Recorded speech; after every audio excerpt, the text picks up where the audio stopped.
Ono što primjećujem u današnjem svijetu jeste zbunjenost. Zbunjenost koja nastaje kada mi tražimo od spoljašnjeg svijeta da nas definiše. Kada svijet kaže budi ovo ili ono, se osjećaš ovako, onda imaš ovo. Budi samostalan, individualan, zaradi pare ovako ili onako. Okruženi smo nekako sa puno informacija. Informacije o tome kako treba da budemo.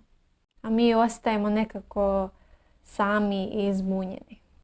I umjesto da se okrenemo prema sebi, da upoznamo sebe, kako reagujemo, zašto reagujemo, šta je naše telo, odakle dolazi određena emocija, šta za nas znači ta emocija. Mi se okrećemo ka vani i pokušamo da na neki način dobijamo potvrdu našeg postojanja od spoljašnjeg sveta.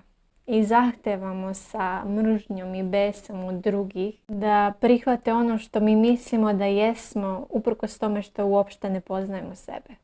Nikad nećemo osjećati mir oko sebe ako ga nemamo u sebi.